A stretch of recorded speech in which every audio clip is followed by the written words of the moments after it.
Some reptiles might be great pets for you, but I wouldn't trust a child with them. Today, let's go over the top 5 reptiles that really don't make great children's pets. My name's Adam, this is Diamond, you're watching Wickens Wicked Reptiles, stick around.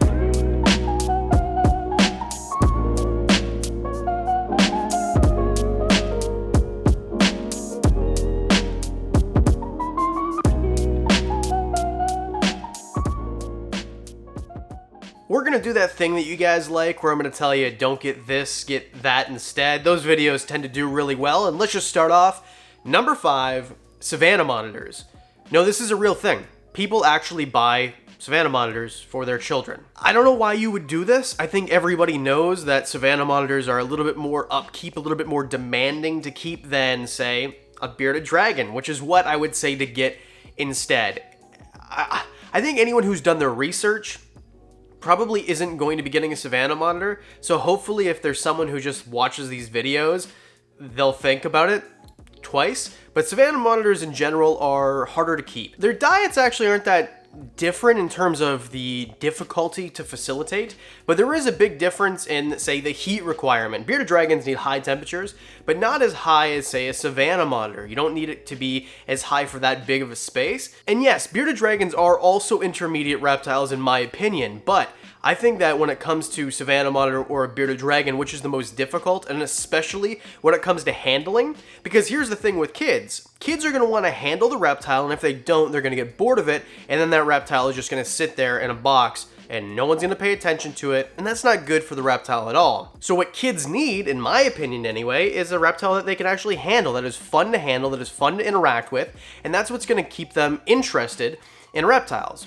A Savannah Monitor, although they are tameable, for sure, and there are people who have examples of just puppy dog tame, baby little Savannah Monitors that they absolutely love, not baby like they're young, just they act like babies. You can swaddle them and they don't try to be aggressive, but then also Savannah Monitors can be quite aggressive. And if they come to you aggressive, because they're wild caught or for other reasons, it's very difficult to tame them down. So, I think if you want something that is going to be this thing's not going to murder my child. Well, I mean, a Savannah Monitor can't actually murder your child, but they'll try. Where a bearded dragon, for the most part, they won't.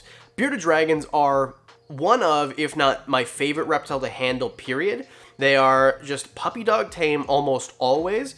They're just amazing. I can't say enough good things. If you want to watch a video about the best handling animals, I did one up here. And yeah, Savannah Monitors, they're not on that list. And before we move on, I want to make something clear. This list is geared towards kids, but also kids who have parents who will help them with the reptile. This isn't like, hey, buy this for your kid and then you'll never have to look at it again. You're still going to need to help your kids with these reptiles.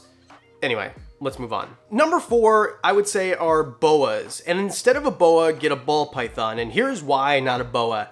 Boas actually can be really great pets. If you are going to always be in the room, always be right there for a kid, and the kid can't ever just access the animal without you, depending on the age, I guess. Boas are very strong and can be very dangerous if you've got a small child who forgets to wash his hands and smells like a rat. This is like maybe the craziest mate never happened type thing, but if your child is, super excited, it's feeding day, and then it goes in, no, I just want to touch it, I just want to handle it. Try it out, man. And that boa strikes at your kid, that could be actually a really dangerous situation because boas can get pretty big. I mean, if you get an 8-foot snake and your, 7-year-old child gets struck by that thing because it smells like food, that's a bad time. That's a very scary time.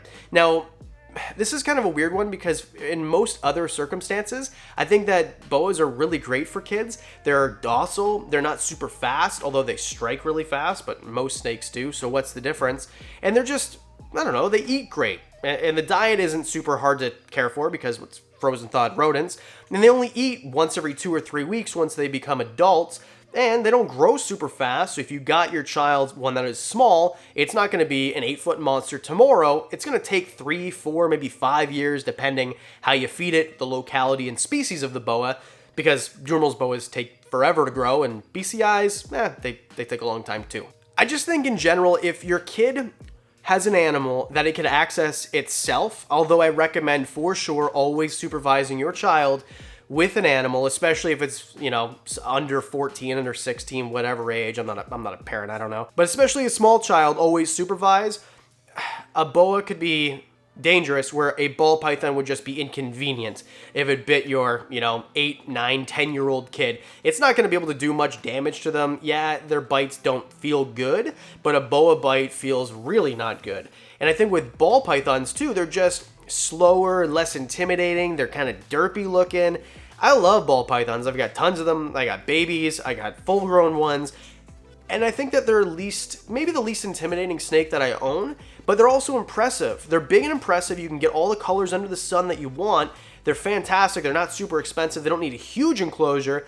And that's the other thing too. Is your child going to want to be scooping big, giant, stinky poops? You're going to have to scoop poop no matter what, but boa poop is, whew, it is something else, I'll tell you. And are you as a parent willing to have something that is 3x6x3, something like that for a boa? Where a ball python, a 4x2x1 is fantastic, something like this. Number 3, chameleons. Now, what could you get that's not a chameleon, that is arboreal but doesn't look like a chameleon, because false chameleons probably aren't the greatest either? Well, you could get, not a blue-tongued skink. Don't hiss at me. A pink-tongued skink would probably be a great option, and a pink-tongued skink is going to look very much like a blue-tongued skink, and they're going to be less wiggly than this. This is like the most wiggly worm potato thing ever. So I guess first I should justify, why wouldn't a chameleon be a great pet for your kid anyway? Well, they're pretty fragile. That's one thing. Chameleons are known for vet visits, and if you're someone who wants to buy a pet for your child, you probably don't want to be taking that pet to cost you more money and more time and taking it to the vet. Right? This is supposed to be something that your kid enjoys, and a sick animal is something that's going to make your kid cry. And although not all chameleons are sickly and they need to go to the vet and stuff, of all the animals that I know, of all the keepers I know who specialize in something, the chameleon keepers spend more time at the vet than any of the other keepers of any of the other reptiles that I know. And this is by a lot. This isn't by a little bit. This is by a lot. Now, a pink-tongued skink is going to be arboreal as well, or semi-arboreal. So you're going to need not the same size enclosure, maybe a little bit bigger for a pink-tongued skink, in my opinion, depending on the type of chameleon, because some chameleons are larger than others and need bigger enclosures than other ones. And of course, the humidity is going to be a little bit higher for the pink-tongued skink. Not higher than a chameleon, but just higher in general. But the idea is, if you don't give them that humidity, if say it drops to 50 for 2 days because you go on a business trip and the mister ran out of juice, whatever, they're not going to die. They're not going to get sick. They're going to be able to handle it. They're going to be a lot hardier than some other reptiles like chameleons. And in terms of handling, chameleons are far better for handling. Far better. These guys are way better for handling. I don't know how many times I have to say it or how exaggerated I need to be. They're just better. Chameleons, some of them are great for handling, but as a rule, if you more than 50%, I would say, are not. And this depends on the species again. But with a pink-tongued skink, these guys can be tamed down really well, and they can be really great for handling. Not to mention the diet is super easy. I'm not going to get into a pink-tongue care guide right now. I can if you want. But there's a blue-tongue skink care guide up here if you want to watch that. And they got pretty similar diets. They come from the same place. Pink-tongued skinks are like the little brother to Irwin and all of his kind, even though Irwin actually isn't from Australia. He's from Indonesia. Again, just watch the care guide. Pink-tongued skinks are easier to care for. I think they're, maybe not as cool looking, but they're pretty cool looking. They're fantastic. I think pink-tongued skinks are awesome, and they're really going to catch on and become more popular in the hobby, in my opinion, I think. Number 2, king snakes. What? King snakes are great for kids. Well, I will make that argument that king snakes actually can be pretty good for kids. What I would say instead, though, is a corn snake, or any rat snake really, but definitely corn snakes. And here's why. I get comments. I get an average of 176 comments every day. And I go through all of them and I read them all. And I hear this one a lot. When I was a kid, I got bit by a snake and it held on to me and it wouldn't let go and it scared me. And you know what that snake almost always is? It's almost always a king snake. I ask all the time, what did it look like? And normally it looks like this. It is a king snake, and king snakes are known for eating like king snakes. They will bite and they will hold on because they think everything is food. And this isn't for all king snakes across the board at all. Just a high percentage of king snakes think everything is food, and if a child gets bitten, like a food response bite, that child may never ever handle a snake ever again in its life. And I can't blame them. That would be really scary. But corn snakes, although, as with all snakes, can bite for sure, just corn snakes aren't as food aggressive, as food motivated as king snakes are. So I think that if you wanted to pick between the least, not aggressive, that's a bad word, the least intimidating, let's call it, I would definitely say a corn snake there's less likely of an event where it's going to scar your child. Although king snakes can also be really great for kids. They almost didn't make the list, but I just thought that I'd add this because I get that comment so often that a king snake bit me when I was a kid, a king snake bit me when I was a kid, and I never really hear that with corn snakes. And the reason that either one could be good, right, is because they don't get super big, they don't get huge, they don't get massive, they don't get super scary looking at all. In fact, king snakes and corn snakes, I mean, for the most part, depending on which one you get, you might say for a corn snake, get a 5-foot animal. And they're not super thick around like, the ball pythons. They're going to be easier to feed. They're going to eat all the time, unlike, say, a ball python, and kings will as well, maybe too aggressively. And although they can be fast, especially when babies, they're not intimidating and they can be tamed down, especially corn snakes. I know that I give them a bad rap on this channel because I've had bad experiences. Stop trying to eat my freaking ear. From the most part, from everyone that I talk to, people that you know probably too, corn snakes are pretty darn docile, and they make really great pets, especially for kids, and they're almost kind of like the perfect size, in my opinion, for a kid. And number one, reptile that everyone buys their kid, and you really, really shouldn't, turtles. Now, why? Okay, so turtles and tortoises are what is going to make up this round. Turtles, I think they get boring to kids real fast. They need a lot more special care. They need water parameters to be kept up with, which is very difficult for some people. For example, in my house, I don't do anything with water parameters. The axolotls and the turtles, they are taken care of by my girlfriend, who really understands water and how to make it right. Now, this isn't by any means rocket science. It doesn't take rocket appliances at all. You can definitely, for sure, as a child, learn how to take care of turtles. But I think that most kids, they move on to things quickly. And there are kids like me who love reptiles and always have.